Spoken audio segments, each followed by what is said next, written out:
तो सबसे पहले वर्ड की तरफ हम लोग आगे बढ़ते हैं। सबसे पहला जो शब्द है अमास, समझने की कोशिश करते हैं। इसका जो पार्ट्स ऑफ स्पीच है ये वर्ब है। हिंदी मीनिंग जो है इकट्ठा करना, और इंग्लिश में कहते हैं इसे टू कलेक्ट समथिंग या टू गैदर समथिंग। अब किस चीज़ को कलेक्ट करना है, किस चीज़ को गैदर करना है? To get a large amount of something, मतलब बहुत सारी चीज़ों को इकट्ठा करना या ज़्यादा मात्रा में इकट्ठा करना। स्पेशली मनी की बात हो रही है, तो जब मनी को कलेक्ट करते हैं, गैदर करते हैं, तो हम कहते हैं हमने मनी को अमास किया है। या फिर इंफॉर्मेशन या डेटा के लिए भी हम लोग यूज़ करते हैं इसे, अमास करना। किसी पर्टिकुलर जब हम रिसर्च कर रहे होते हैं तब हम चीज़ें इकट्ठा करते हैं ना, अलग अलग सोर्सेज से इन्फॉर्मेशन और डेटा, तो हम अमास करते हैं bye collecting it over a long period. क्योंकि रिसर्च कर रहे हैं तो एक दिन में तो होगी नहीं, काफ़ी लंबे समय से रिसर्च वो चलती जा रही है। तो लॉन्ग पीरियड ऑफ टाइम में चीज़ों को इकट्ठा करना, एक तरीके से अमास करना। She has amassed a huge fortune from her novels. उसने नॉवेल्स लिखी होगी, वो ऑथर होगी, तो उसकी नॉवेल से उसने बहुत ज़्यादा पैसा जो है अमास कर लिया है, इकट्ठा कर लिया है, मतलब बहुत ज़्यादा पैसा कमा लिया है, जोड़ लिया है पैसा।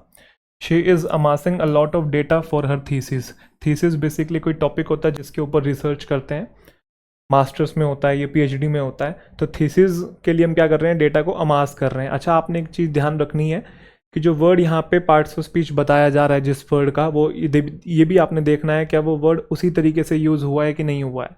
मतलब जैसे ये वर्ब है तो क्या यहाँ पे वर्ब की तरीके से यूज़ है कि नहीं है, तो आप सारे सेंटेंसेस में देखते चलिएगा, ठीक है। जैसे यहाँ पे हैज़ के बाद V3 है, इज़ के बाद ING है, ठीक है। तो नाउन है तो नाउन का काम कर रहा है कि नहीं कर रहा है, एडजेक्टिव है तो एडजेक्टिव का काम कर रहा है कि नहीं कर रहा है। इससे वर्ड पे आपकी थोड़ी पकड़ बनेगी, क्योंकि हमारे एग्जामिनेशन में जो क्वेश्चंस भी आते हैं वो फंक्शनल इंग्लिश के बेसिस पे आते हैं। आजकल वोकैब वाले क्वेश्चंस भी काफ़ी फंक्शन के बेसिस पे पूछे जाने लगे हैं, चाहे वो क्लोज टेस्ट के अंदर हो, फिलर्स के अंदर हो, या फिर और भी कहीं पे अगर जहाँ वोकैबलरी इंपॉर्टेंट रोल प्ले कर रही है, उसका फंक्शन पता होना बहुत ज़रूरी है। तो इसलिए हम फंक्शंस के बेसिस पे चीज़ों को समझेंगे, ना कि बस वर्ड पढ़ा और वर्ड का मीनिंग बस रट लिया हमने, हाथ रख रख के याद कर रहे हैं और आगे भागते जा रहे हैं, ऐसा नहीं करना है, ठीक है। इसका सिनोनिम क्या है? असेंबल समथिंग या फिर एक्यूमुलेट समथिंग, गैदर समथिंग। अमास को कैसे याद करेंगे? अमास को दो पार्ट में तोड़ देंगे, एक है ऐड, एक है मास। तो मास मतलब चीज़ें, बहुत सारी चीज़ों को ऐड करना। तो जब चीज़ों को ऐड करते हैं तो चीज़ें इकट्ठी हो जाती हैं, मतलब आप उसे कलेक्ट करते हैं, ठीक है। जैसे यहाँ पे चीज़ों को इकट्ठा किया हुआ है, अमास किया हुआ है, जितना भी गंध है, और ये पैसों की बात हो रही है। उसके बाद अगला है आपके सामने एक्रीमोनियस, काफ़ी अच्छा शब्द है। एक्रीमोनियस एक एडजेक्टिव है, इसका मीनिंग होता है कटु। इंग्लिश में कहते हैं फुल ऑफ एंगर या फुल ऑफ आर्ग्यूमेंट्स। अगर दो लोगों के बीच में बहुत ज़्यादा आर्ग्यूमेंट्स हो रहे हैं, दो लोग एक दूसरे पे गुस्सा हो रहे हैं, तो वो जो डिस्प्यूट हो रहा है वो एक्रीमोनियस है। या फिर बैड फीलिंग है दो लोगों के बीच में, ठीक है। एंग्री है, बिटर, बिटर मतलब कड़वाहट है। एसिड यहाँ पे वो वाला एसिड तेजाब वाला नहीं है, अगर एसिड है तो मतलब एक तरीके से हॉस्टाइल रिलेशनशिप है, अच्छा रिलेशनशिप नहीं है। जैसे an acrimonious dispute about wages, wages को लेके, इनकम को लेके कैसा डिस्प्यूट हुआ है? एक्रीमोनियस डिस्प्यूट, ऐसा झगड़ा हुआ है जिसमें दोनों तरफ से आर्ग्यूमेंट्स हो रहे हैं, दोनों एक दूसरे को उल्टी सीधी बातें कह रहे हैं। उनकी जो मैरिज है वो ख़त्म हुई है 8 साल पहले। कैसे ख़त्म हुई? एक एक्रीमोनियस डाइवोर्स में ख़त्म हुई। मतलब डाइवोर्स ऐसे नहीं हुआ कि चुपचाप हो गया, मतलब म्यूचुअली कंसेंट था, ऐसा नहीं था। लड़ाई झगड़ा हुआ, एक दूसरे को गालियाँ दे रहे थे, है ना, तो नहीं बन पाती होगी, तो एक्रीमोनियस डाइवोर्स। अगर आप ध्यान से देखेंगे यहाँ पे ये एडजेक्टिव है। मैं हर वर्ड में नहीं करके दिखा रहा हूँ, आपको खुद ये चीज़ देख के चलनी है। जैसे एन आर्टिकल डिस्प्यूट के लिए तो ये नाउन है, और नाउन को यहाँ मॉडिफाई कर रहा है, एडजेक्टिव है। जैसे OUS वाला वैसे भी आपको पता है कि एडजेक्टिव होता है। कैसा डाइवोर्स है? एक्रीमोनियस डाइवोर्स है, ये नाउन है और नाउन को मॉडिफाई करने वाला एडजेक्टिव है। आप बस ये देखिए कि मीनिंग क्या है, पार्ट्स ऑफ स्पीच क्या है, उसका कॉन्टेक्स्ट कैसा है, सिनोनिम क्या है और हिंट क्या है। जल्दी जल्दी से देखना है, क्योंकि हमें नज़रों से निकालने हैं वर्ड्स को, इनकी मल्टीपल रिवीजन आपको चाहिए। तो जैसे मैं पढ़ा रहा हूँ, तो अब मैं पढ़ा रहा हूँ तो ऑफकोर्स मैं बोल रहा हूँ शब्दों को, एक आप खुद से पढ़ रहे हैं, एक मैं बोल रहा हूँ। तो उससे क्या होगा, जब आप मुझे सुनते जाएंगे, इन शब्दों को मैं बोल बोल के आपको समझाता चला जाऊँगा, तो आपके कानों में वो चीज़ बैठेगी, तो जल्दी याद हो जाएगी आपको, ठीक है। एक्रिड है, बिटर है, एम्बिटर्ड है, हार्ड है, रिसेंटफुल है, सोर है। और एक्रीमोनियस में अगर आप देखेंगे एक्री, क्री है, तो क्री से हम लोग बनाएंगे क्राई। तो क्राई, क्राई आप कब करते हैं, रोते कब हैं? जब सामने वाले ने आपको कुछ उल्टी सीधी बातें कह दी हैं, आप पे गुस्सा हो गया है, आपसे आर्ग्यू करने लग गया है, आपके बीच में बिटर रिलेशनशिप है ना। चलिए, जैसे ये एक दूसरे के साथ जो लड़ाई कर रहे हैं, ये एक्रीमोनियस इनका डिस्प्यूट हो रहा है, तू कुत्ता है, ऐसे चलता है, बचपन में करते थे हम लोग। चलिए, एनॉमली, एनॉमली क्या है? एनॉमली एक नाउन है, हिंदी में मीनिंग होता है अनियमितता, इंग्लिश में something that deviates from what is standard, usual और एक्सपेक्टेड। मतलब ऐसी कोई चीज़ जो हो रही है यूजुअली जैसे होती है वैसे ना होकर रास्ता ही चेंज कर ले, किसी और तरीके से होने लग जाए। जैसे आपने वो मूवी देखी है ये जवानी है दीवानी, उसके अंदर वो करता है कि नैना मैं को एक बार याद करने दो, नैना मैं दौड़ना चाहता हूँ, मैं रुकना नहीं चाहता, मैं भागना चाहता हूँ बस, मैं उड़ना चाहता हूँ बस, मैं रुकना नहीं चाहता, है ना।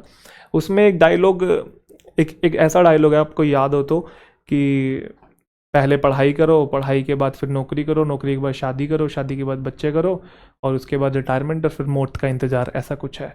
तो मैं रुकना नहीं चाहता, मैं भागना चाहता हूँ, मैं दौड़ना चाहता हूँ, मैं उड़ना चाहता हूँ, मैं रुकना नहीं चाहता, है ना, ऐसा कुछ करके, है ना। तो वो क्या कर रहा है, वो अलग तरीके की ज़िंदगी जी रहा है, जैसे सब जी रहे हैं वैसे ना जी के रास्ता ही बिल्कुल बदल लिया है। एनॉमली क्रिएट हो गई है, अनियमितता आ गई है, समथिंग जो कि डेविएट कर गई है, जो कि स्टैंडर्ड है, यूजुअल है और एक्सपेक्टेड है, ठीक है। There are a number of anomalies in the present system. Present system में बहुत सारी इरेगुलरिटीज़ हैं, चीज़ें रेगुलर तरीके से नहीं हो रही हैं, यहाँ पे ये सेंस है। गवर्नमेंट क्या कर रही है, कंप्यूटर चेक्स कर रही है टैक्स रिटर्न्स को लेके, और वो ढूंढ रही है एनॉमलीज जिससे पता लगे कि फ्रॉड हो रखा है।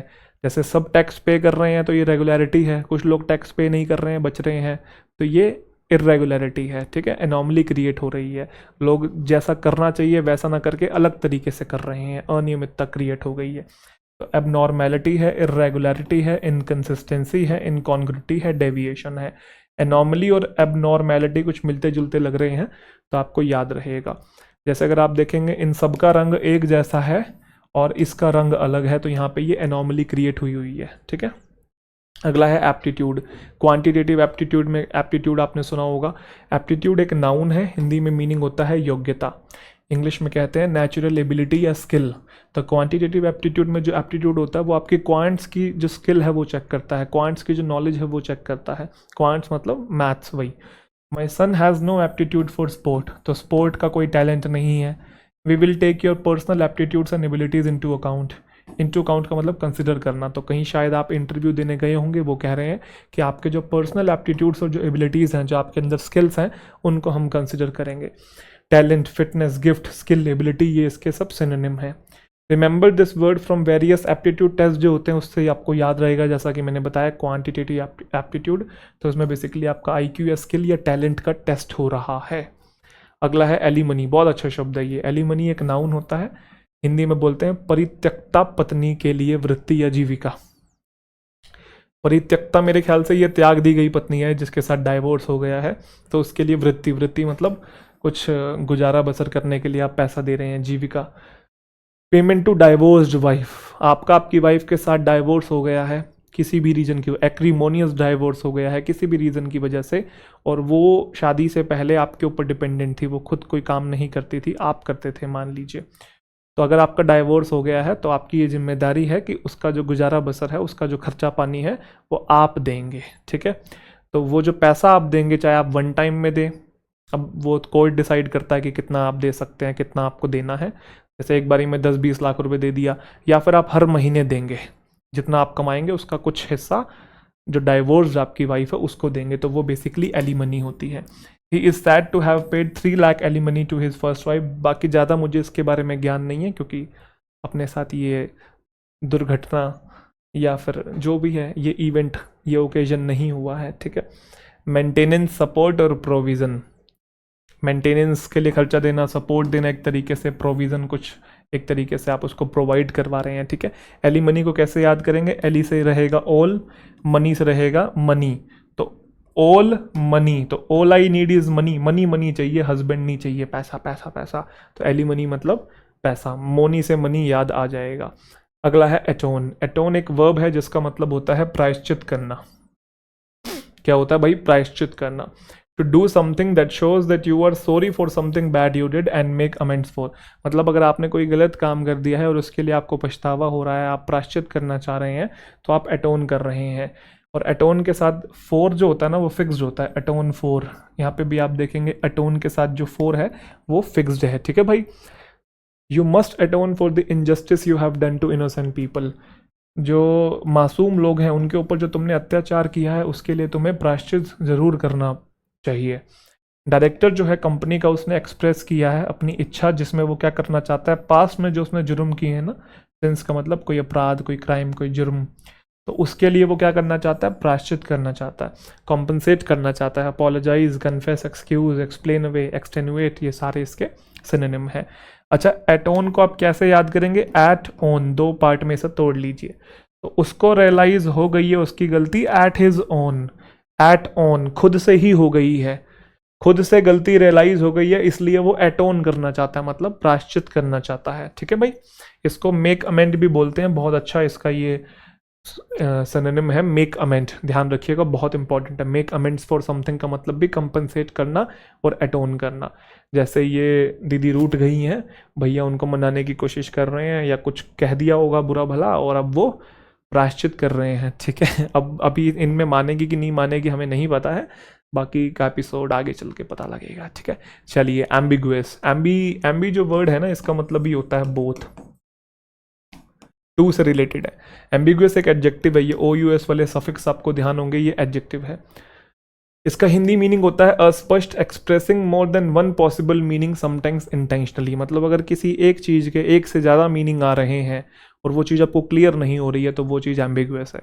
जैसे आपने किसी को प्रपोज किया, आपने कहा कि will you be my soulmate, क्योंकि गर्लफ्रेंड तो कोई आजकल कह नहीं रहा है भाई, है ना, जो रिश्ता है वो पवित्र रिश्ता है, आजकल लोगों को ये लगता है रूहानी प्यार है, तो will you be my soulmate. तो सामने वाले ने जवाब दिया, तू ना मेरा बहुत अच्छा दोस्त है। अब उसने हाँ की क्या, नहीं, उसने ना की क्या, नहीं, तो उसका कैसा जवाब था, एम्बिगुअस जवाब था, क्लियर नहीं था, expressing more than one possible meaning, sometimes intentionally. ठीक है भाई, समझ रहे हो, समझ रहे हो। चलो, his reply to my question was somewhat ambiguous. कोई सवाल पूछा होगा, जो उसका रिप्लाई दिया उसने, तो उसका जो रिप्लाई था वो एम्बिगुअस था, मतलब क्लियर नहीं था। जो वर्डिंग है एग्रीमेंट की, वो एम्बिगुअस है। एग्रीमेंट की जो वर्डिंग होती है वो एम्बिगुअस ही होती है। कोई कॉन्ट्रैक्ट है, कोई एग्रीमेंट है, तो उसकी जो वर्डिंग है वो एम्बिगुअस होती है। कैसे भाई, आप कभी पढ़िएगा कोई कॉन्ट्रैक्ट, अगर आप एम्प्लॉई हैं, किसी कंपनी में जॉब करते हैं, तो कंपनी के साथ जो एग्रीमेंट होता है उसे पढ़िए। एक तो 50-50 पेजेस का होता है, कोई पढ़ता नहीं है। ठीक है, दूसरा उसकी लैंग्वेज इतनी टिपिकल होती है और जानबूझ के इस तरीके से घुमाई गई होती है कि वो कंपनी के फेवर में ही होती है। मतलब दिखाया इस तरीके से जाता है कि ये म्यूचुअल आपके और हमारे बीच में एग्रीमेंट हो रहा है, कुछ टर्म्स एंड कंडीशंस है, बट अगर आप कंपनी छोड़ के जाना चाहेंगे ना, और अगर आप कुछ चीज़ डिमांड करेंगे कि भाई ये तो एग्रीमेंट में लिखी थी, वो बातें इस तरीके से लिखी गई होती हैं, वो घुमा देते हैं उसको और कोर्ट के सामने प्रूव कर देते हैं कि ये तो कंपनी के फेवर में ही, आपके फेवर में कुछ होता ही नहीं है। तो वो लैंग्वेज बड़ी कॉम्प्लिकेटेड होती है। ठीक है भाई, the wording of agreement is ambiguous. Equi vocal, equi मतलब इक्वल, वोकल मतलब बोलना, तो इक्वल बोलना, इक्वल मतलब हाँ भी करना ना भी करना, तो समझ में नहीं आना कि क्या करना। ठीक है, एम्बिवेलेंट भी वही होता है। एम्बी और एम्फी आप ध्यान रखेंगे, एम्बी, एम्बली लिख दिया मैंने, तो एम्बी और एम्फी, इनका मतलब होता है बोथ। ठीक है, एम्बी मीन्स टू या बोथ। जैसे आपने एम्फीबियंस सुने होंगे, ऐसे क्रिएचर जो लैंड पे भी रहते हैं और जो वाटर पे भी रहते हैं। ठीक है, तो एम्बी में भी कुछ बोथ का सेंस है, तो मतलब दो का सेंस आ रहा है, तो दो दो मीनिंग आ रहे हैं एक चीज से, मतलब चीजें अनक्लियर हैं, अस्पष्ट है। जैसे इसने बोला call me a taxi please, तो उसने बोला भाई you want me to get you a taxi और tell you you are a taxi. अब ये कहने चाह रहे थे भैया कि टैक्सी बुला दो, बट उन्होंने थोड़ा इनफॉर्मल यहाँ पे कॉन्टेक्स्ट यूज किया है, कॉलिक्वल लैंग्वेज है ये, कॉल मी अ टैक्सी। अब पढ़ने में तो ऐसा लग रहा है कि ये बोल रहा है कि मुझे टैक्सी बुलाओ, जबकि हमें पता है कि ये कहना चाह रहे हैं कि मेरे लिए टैक्सी बुला दो, यस और नो। तो ये कंफ्यूज हो गई हैं और कह रही हैं कि आप क्या कहना चाह रहे हो, कि आपके लिए टैक्सी बुला दें या आपको ही टैक्सी बुलाएं। एब्ज्योर, एब्ज्योर एक वर्ब है जिसका मतलब होता है त्यागना, पब्लिकली रिनाउंस करना, किसी चीज़ को गिव अप कर देना, एस्च्यू कर देना। आप किसी चीज़ में विश्वास रखते हैं, कोई क्लेम है, कोई कोज है, त्याग देना। आपको एब्ज्योर करना है सिंफुल एक्ट्स के परस्यूट को। सिंफुल एक्ट्स मतलब गलत काम जो कर रहे हैं, उसके पीछे जो भाग रहे हैं, इन चीज़ों को आप त्याग दीजिए।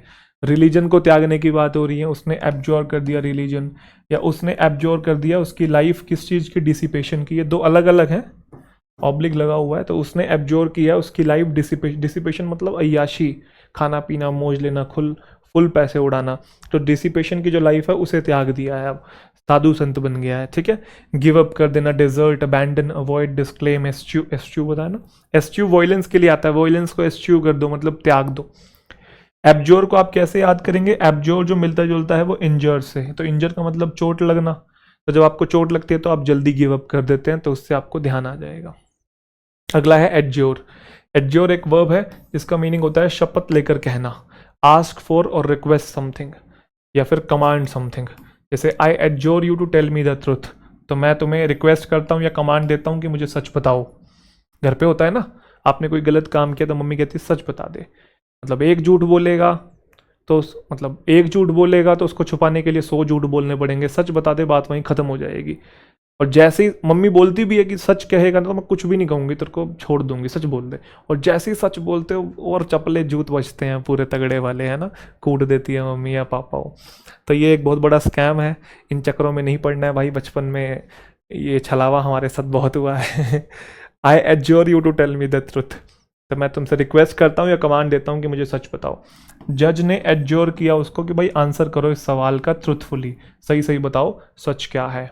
कि गीता पर हाथ रखकर सच कहना है, सच के सिवा कुछ नहीं कहना है। तो वो एडज्योर किया जा रहा है, उसे बैक किया जा रहा है, एंट्रीट या इम्प्लोर किया जा रहा है। एडज्योर को ऐसे याद करेंगे, ज्योर, ज्योर मतलब जुरी, ज्योर से जुरी याद रखें। जुरी क्या होता है? ग्रुप ऑफ जजेस, और जजेस क्या करते हैं? कमांड देते हैं, तो ये याद हो जाएगा। अगला है एलिज। एलिज एक वर्ब है, इसका मतलब होता है आरोप लगाना। आपने अखबार में बहुत बार ये वर्ड देखा होगा, अखबार वालों का काफ़ी फेवरेट शब्द है ये। क्लेम करना या असर्ट करना कि किसी इंसान ने कुछ किया है इलीगल, गलत किया है, और बिना किसी प्रूफ के इस बात को क्लेम करना कि इसने ये किया है, उसने वो कर दिया, इसने ऐसा कर दिया। तो हम कहते हैं तथाकथित तौर पर ऐसा हुआ है, पता नहीं है, प्रूफ नहीं है हमारे पास, बट आरोप लगाया जा रहा है कि ऐसा हुआ है, तो वो एलिज किया जा रहा है। उसने एलिज किया कि उसके साथ असोल्ट हुआ है, मतलब उसके साथ मोलेस्टेशन हुई है, छेड़खानी हुई है उसके साथ। She is alleged to have been at the center of an international drug ring. International drug ring कह रहा हूँ, ये थोड़ा टंग ट्विस्टर हो रहा है। इंटरनेशनल ड्रग रिंग जो है, पाया गया है कि वो जो लड़की है, तथाकथित तौर पे पाया गया कि वो जो लड़की है वो इंटरनेशनल ड्रग रिंग के सेंटर में है, मतलब इसका हाथ है उसके अंदर, तो ऐसा उसके ऊपर आरोप लगा है। तो किसी को रिप्लांट करना, फंसा देना, मतलब वही आरोप लगाना एक तरीके से। रिसीट, एलिज, बुक, ट्रांसप्लांट, एट्रीब्यूट, ये सारे इसके नियर सिनोनिम है। अच्छा ध्यान रखिएगा, कोई भी दो वर्ड आपस में एग्जैक्ट सिनोनिम नहीं होते हैं। मतलब कोई भी दो शब्द आपस में एक दूसरे के एग्जैक्ट पर्यायवाची नहीं है।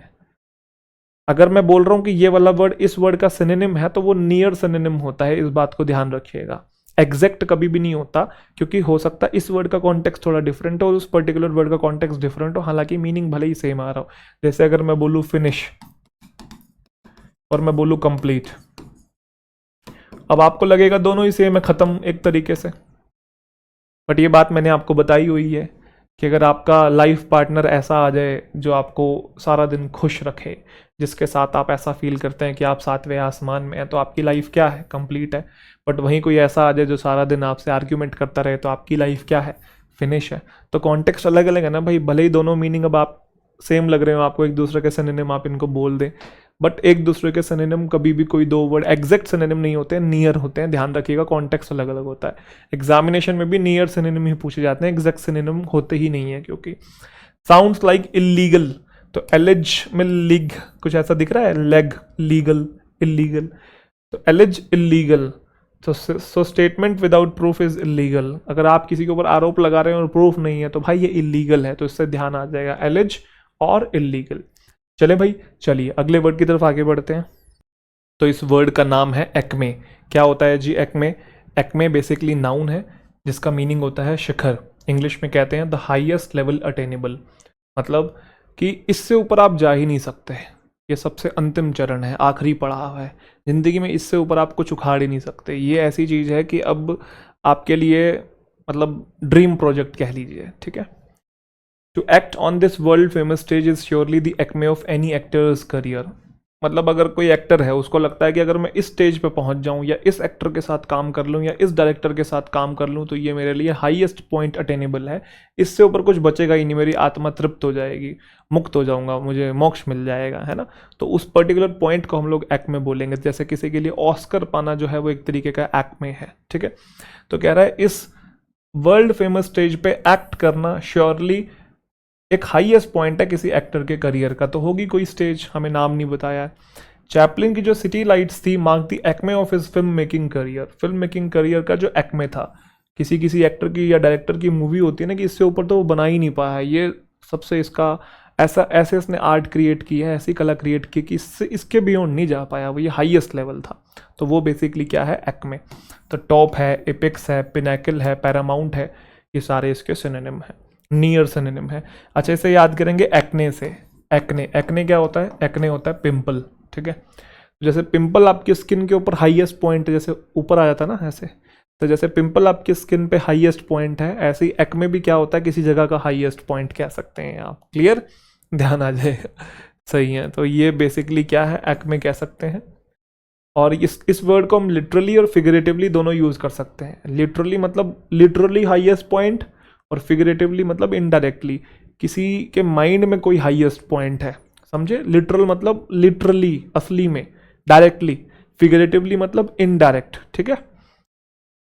कि अगर मेरे माइंड में मान लो ये स्टेज हाईएस्ट पॉइंट है, या इस एक्टर के साथ मुझे काम करना ये मेरे लिए हाईएस्ट पॉइंट है, तो एक्चुअल में वो हाईएस्ट ऊंचाई पे थोड़ी है कोई वो चीज़, वो मन में ऊंचाई पे है ना।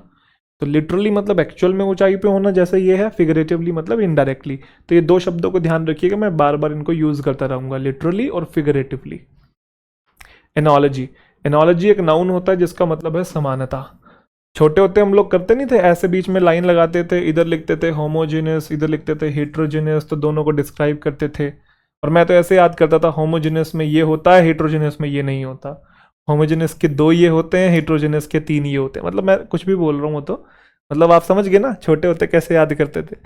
चलो, एनोलॉजी बेसिकली एक नाउन है जिसका मीनिंग होता है समानता, drawing a comparison in order to show some similarity in some respect. तो बीच में लाइन लगा के एक तरफ कुछ लिखना, दूसरी तरफ कुछ लिखना, और दोनों में सिमिलैरिटी शो करना, मतलब एनोलॉजी ड्रॉ कर दी है आपने। क्लियर है भाई। Typically for purpose of explanation and clarification, तो एक्सप्लेनेशन के लिए, क्लैरिफिकेशन के लिए हम लोग एनोलॉजी ड्रॉ करते हैं।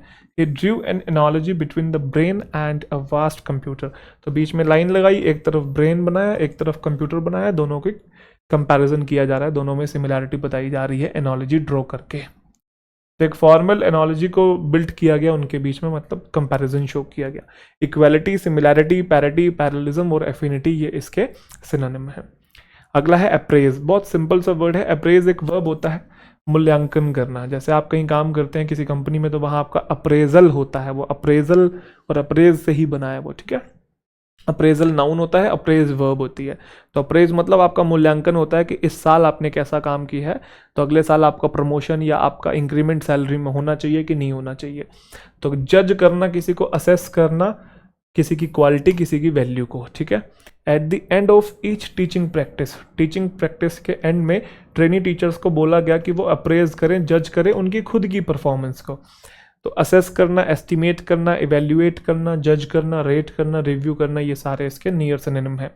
एक अप्रेज का मतलब होता है मूल्य निर्धारित करना, किसी का प्राइस या वैल्यू सेट कर देना। जैसे they appraise the painting at ₹1 lakh, तो उस पर्टिकुलर चीज का जो प्राइस है वो तय कर दिया है, अप्रेज कर दिया है। अगला है adage, very important word. Adage एक नाउन होता है जिसका मतलब है कहावत, वाइज सेइंग और प्रवर्ब, लोकोक्ति, मुहावरे, कोई कहावत। उसको याद आई पुरानी कहावत, क्या, ट्रुथ शैल प्रिवेल्स, सच्चाई की हमेशा जीत होती है। However, the old adage that a book can never be judged by its cover rings true here, है ना। एक कहावत आपने सुनी हो, किसी बुक को उसके कवर से जज नहीं करना चाहिए, उसको पढ़ना चाहिए पहले। तो कह रहा है कि ये कहावत यहाँ पे ट्रू साउंड कर रही है, मतलब यहाँ पे अप्रोप्रिएट है। सेइंग, प्रोवर्ब, मैक्सिम, ये सारे इसके सिनोनिम है। एडिज को कैसे याद करेंगे, एड से बनाएंगे ओल्ड, और एज तो आपको पता ही है, तो ओल्ड एज में एड से बनाएंगे ओल्ड। तो ओल्ड एज में क्या कहते हैं लोग, कहावतें हम कहते हैं ना, बड़े बूढ़े सियाने लोग कहावतें कह गए हैं, तो ओल्ड एज में एडिज कह गए हैं, तो इससे याद आ जाएगा। एडवर्सिटी, वेरी इंपॉर्टेंट वर्ड, ये TY वाले ध्यान रखना, ठीक है, नाउन होते हैं।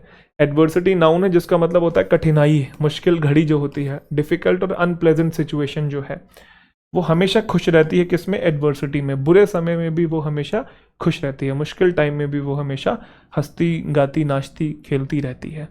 Adversity brings out the best qualities in a person, बिल्कुल सही बात है। जब बुरा समय आता है तो बेस्ट क्वालिटीज निकल के आती हैं किसी पर्सन की। जब मतलब थोड़ा सा हमें घिसा जाता है तभी हमारी चमक निकल के आती है, ठीक है। Adversity brings out the best qualities in person. Misfortune, difficulty, hardship, distress, affliction, poverty, ये सारे इसके सिनोनिम हैं। इसको ऐसे याद करेंगे, आफ्टर द यूनिवर्सिटी, जब आप जॉबलेस होते हैं तो आप एडवर्सिटी में होते हैं, सही बात है। यूनिवर्सिटी भी पास, मतलब यूनिवर्सिटी चले गए, डिग्री ले आए, अब जॉबलेस हैं, तो after the university we are in adversity, after the university we are in adversity, मुश्किल घड़ी में आ जाते हैं और ऐसे ही तैयारी करते रहते हैं चीज़ों की, है ना। चलिए, लगे रहते हैं हम लोग।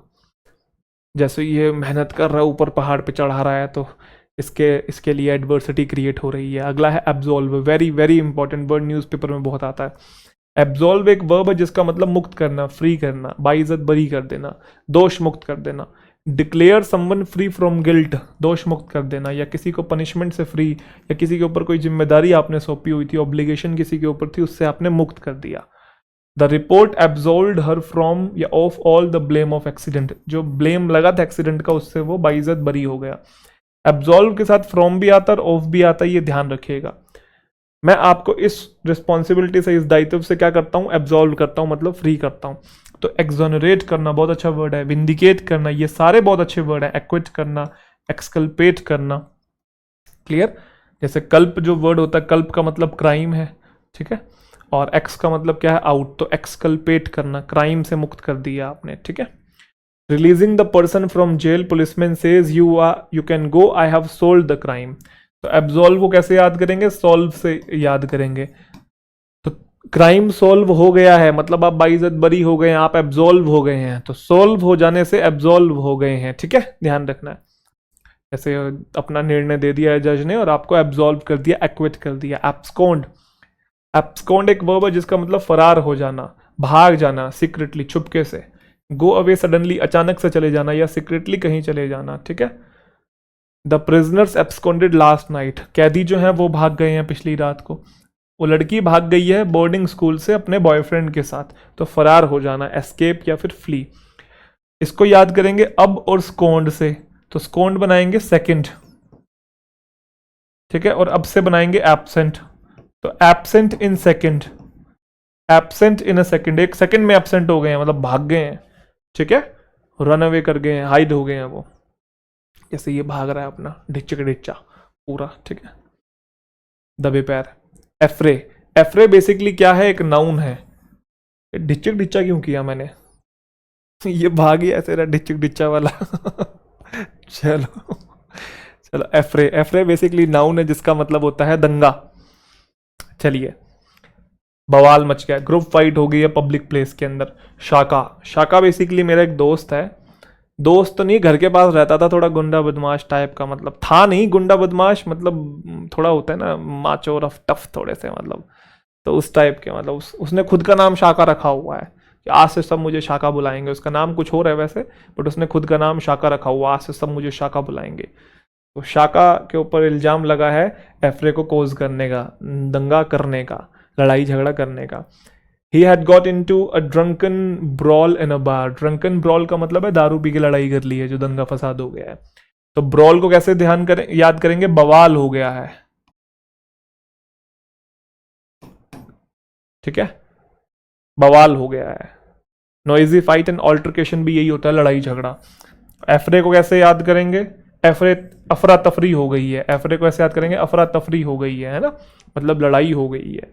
चलिए, तो जैसे ये यहाँ पे ब्रॉल है और एफरे कह सकते हैं, और ये देखो कितने रजियर है, बत्ती सी दिखा रहा है ये। चलो, एनाइलेट बहुत इंपॉर्टेंट वर्ड है। एनाइलेट एक वर्ब जिसका मतलब है सत्यानाश करना, निष्ठो नाबूद कर देना, डिस्ट्रॉय कर देना हर एक चीज को।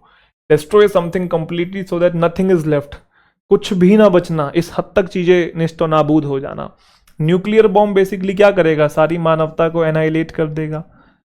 सो far there is nothing that can annihilate cancer, अभी कैंसर को ऐसी कोई चीज नहीं है जो पूरी तरीके से मिटा दे। तो किल करना, डिस्ट्रॉय या ऑब्लिटरेट करना। एनाइलेट को ऐसे याद करेंगे, एलिमिनेट, एलिमिनेट का मतलब भी किसी चीज को हटा देना, खत्म कर देना। अच्छा, ऑब्लिटरेट बहुत अच्छा वर्ड है, इसको भी समझ लेंगे, सेम ही है, जैसे ये हिरोशिमा नागासाकी वाला एक तरीके से मान लीजिए आप, ठीक है, एनाइलेशन हो गया है। अच्छा, ऑब्लिटरेट समझेंगे, अच्छा वर्ड है ये मतलब अगला नंबर नहीं है, उसी का ही पार्ट है, मैं समझा रहा हूँ, ठीक है। एनाइलेट और ऑब्लिटरेट दोनों सेम है, सर्वनाश करना, वही डिस्ट्रॉय करना, अटरली पूरी तरीके से वाइप आउट कर देना। The memory was so painful, उसकी याद इतनी पेनफुल थी, he obliterated it from his mind, अपने दिमाग से ही हटा दी, है ना। जैसे पीता हूँ गम भुलाने के लिए और ऑब्लिटरेट करने के लिए, पूरी तरीके से उसकी जो यादें हैं ना, जो दर्द है, जो इतनी पेनफुल मेमोरीज हैं, उसको क्या कर रहा है, ऑब्लिटरेट कर रहा है। All of a sudden the view was obliterated by the fog, अचानक से फोग आ जाए आपके सामने, जो व्यू है एकदम ब्लॉक हो जाता है, कुछ भी नहीं दिखता, तो ऑब्लिटरेट हो गया है। Abolish, annihilate, blackout, blot out, cancel, clean, ये सारे इसके सिनोनिम है। हिंट इसका है ऑब्लिटरेट का, all B literate, all B literate, literate मतलब सब पढ़े लिखे हो गए, इससे ऑल बी तो सब पढ़े लिखे हो गए, तो मतलब इलिटरेसी डिस्ट्रॉय हो गई।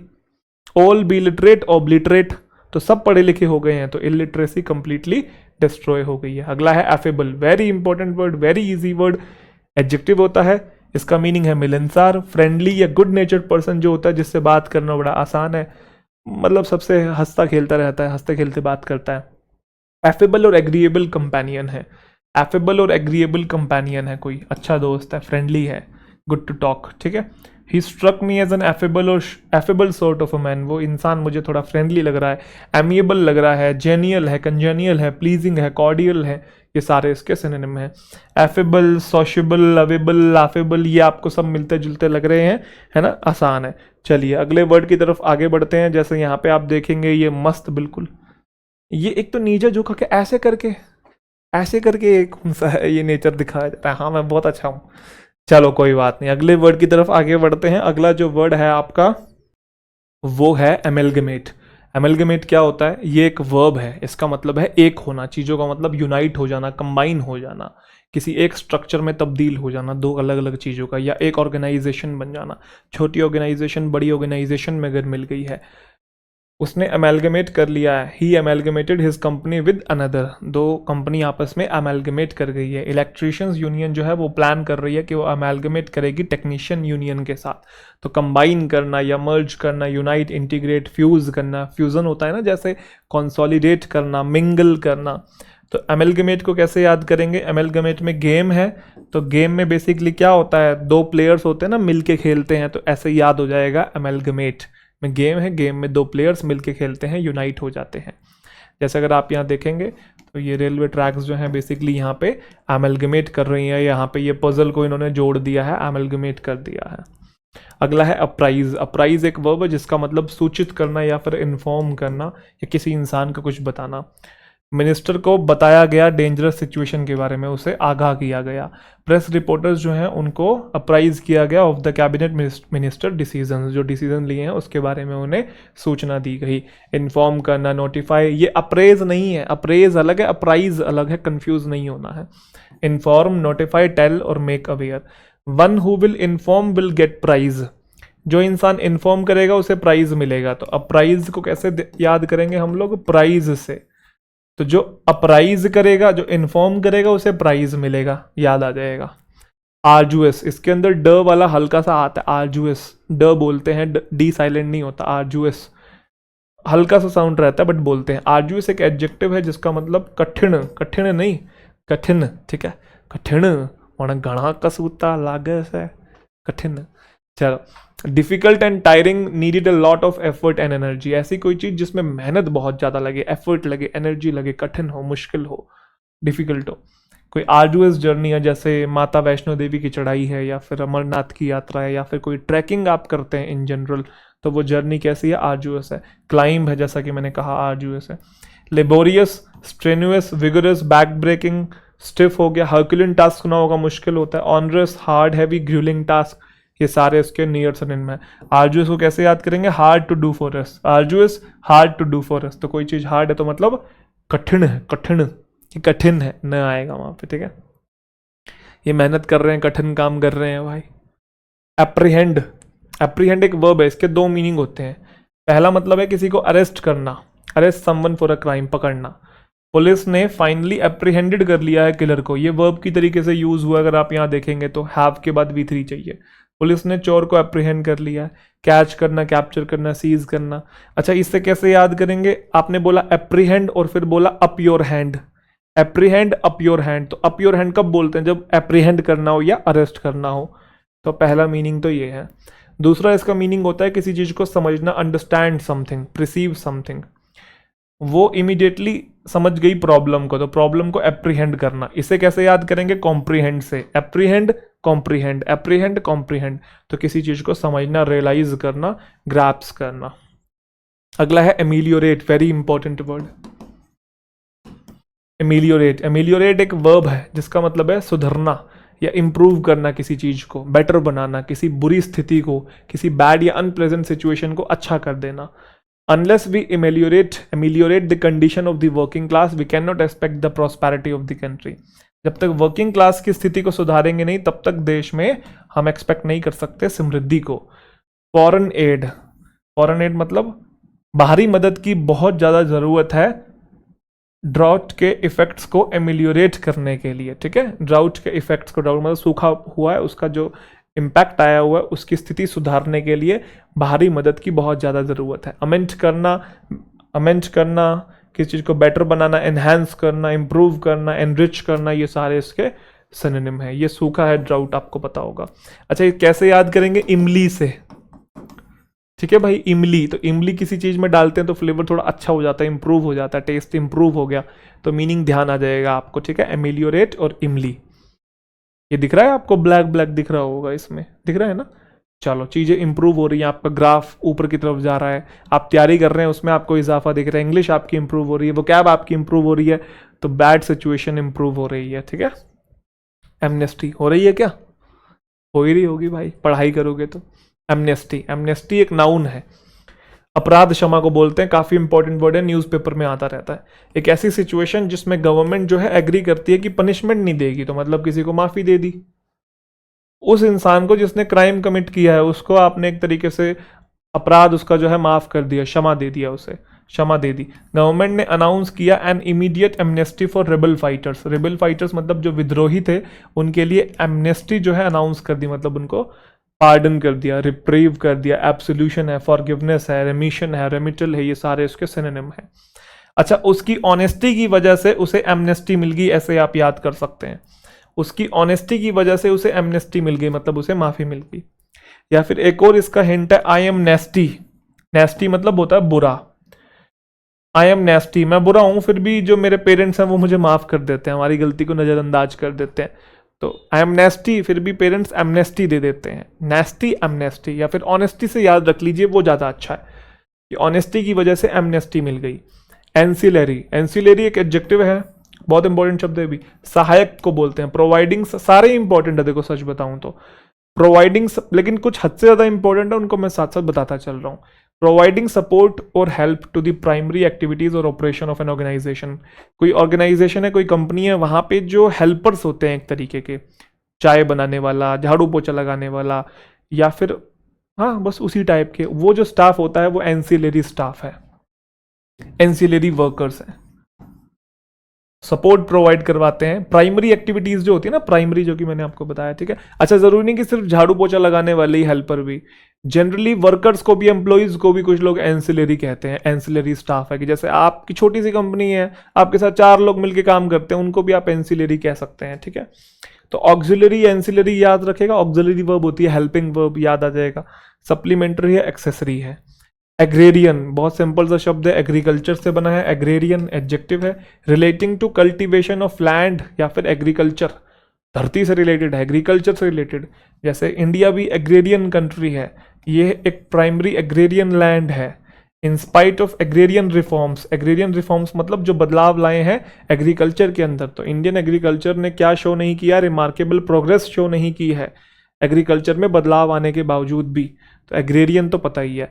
अच्छा, कोई जगह अगर एग्रेरियन है, कोई कंट्री एग्रेरियन है, तो मतलब वो अपना पैसा कैसे बनाती है? वहां पे फार्मिंग करके, रादर देन इंडस्ट्री का यूज करके, इंडस्ट्री का यूज ना करके फार्मिंग का यूज करके अगर वो कंट्री पैसा कमा रही है, तो उस कंट्री को, या ज्यादातर जीडीपी का जो उसका हिस्सा है वो फार्मिंग से आ रहा है, तो वो जो कंट्री है वो एग्रेरियन है। क्लियर? तो एग्रेरियन में एग्री आप ध्यान रखेंगे, एग्री से क्या बनेगा? एग्रीकल्चर। तो अगला शब्द है अब्रेसिव। अब्रेसिव लिखा नहीं है क्या यहाँ पे कुछ भी? चलिए कोई बात नहीं। अब्रेसिव बेसिकली एडजेक्टिव होता है, इसका मतलब होता है कठोर। रूड या अनफ्रेंडली इंसान को बोलते हैं। ऑफेंसिव पर्सन होता है ना जो थोड़ा उखड़ा उखड़ा रहता है, थोड़ा नाक पे जिसके गुस्सा चढ़ा रहता है हमेशा, abrasive. Nobody likes her for her abrasive and haughty behaviour. कोई भी उसे पसंद नहीं करता उसके रूड पर्सनैलिटी के लिए और हॉटी बिहेवियर के लिए। हॉटी का मतलब होता है एरोगेंस, ठीक है, या arrogant. N unpleasant abrasive personality, किसी की अनप्लेजेंट पर्सनैलिटी मतलब अच्छी नहीं है। अब्रेसिव मतलब रूड है, तो एग्रेवेटिंग, अनोइंग, बॉदरसम, डिस्टर्बिंग। ये इसका पहला मीनिंग है। इसके दो मीनिंग होते हैं।